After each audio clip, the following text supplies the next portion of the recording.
And so this has come as a unfathomable wake-up call. Wake up to what? I'm not sure. I'm not sure what sense to make of it. We were in Seattle for a wedding, and the first call came from our house sitter about 8 in the morning saying, "There's water in the sleeping room." And I could not comprehend where the water was coming from. And then around noon, I think it was, we got our first call from the Katy saying that there was a serious flood here. Went to bed Saturday night, still raining hard. It'd been raining for, probably like 30 hours at that point, it seemed like. So, which is unusual for here, even in the springtime. So probably in about noon, the water actually started coming into just started lapping up in the shop, and that's where I thought, okay, it's still coming up, I gotta get on this. So I jumped on the tractor, started ditching and berming here to push the water back in the creek. The story we heard was that at one point he went over to the neighbors, Joe and Katie's, and said, "How you guys doing?" I wasn't sure the level of the craziness. They told me that it flooded earlier in the winter time, so I thought maybe this was something to be expected. But yeah, apparently not. At that time, Katie came over and kind of looked at it and said, "Okay, we got to get a hold of Dave or Gene here, because this is something that they should know about." As I understand the story, Katie came over and looked, and then Joe came over, and Joe brought his Kubota tractor over, and you can see the dikes and the drainage ditches that he created, which certainly kept our house from being seriously damaged. I went to Gene and Dave's, and there was a young man staying there, and he was pretty overwhelmed at that point.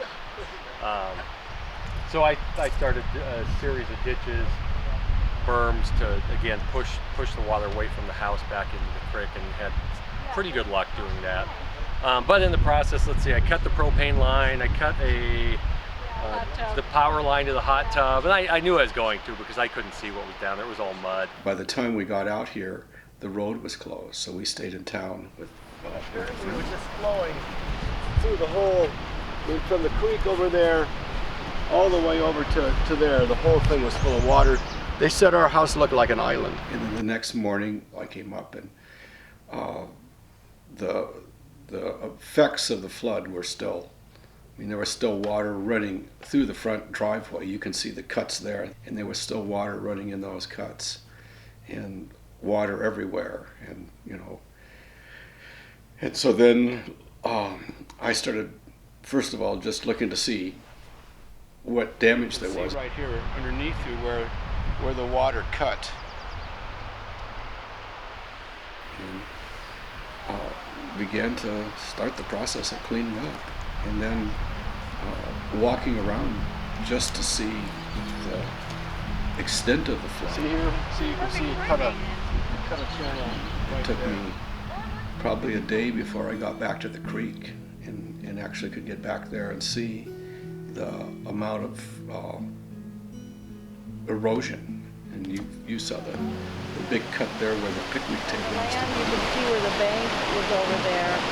The land used to be there, and this is where we barbecued. We've lived here 15 years, and I've talked to several people who have lived here all their lives, and nobody has any memory of anything even close to this, not even close. The amount of water is on a scale That should go right through here where we're walking. mind-boggling to everybody up and down the canyon. The last big flood was '96, but that was nothing compared with this. And it rained, what we're told is 3 inches. A little over, I don't know, a day. And then the problem is they have so much snowpack. And then it warmed up, and therefore it all happened. It was too much at once. And they've never seen anything like this here. The old story of perfect storm, if you will, or an imperfect storm from our point of view, but to use that phrase, yes, it was a combination of factors. Actually, we feel very fortunate that the amount of damage is really cleanup damage. We think this log got on here and pushed it all the way because it was sitting by the pond. The swing was over there? The swing was over there Wow. where the dog is.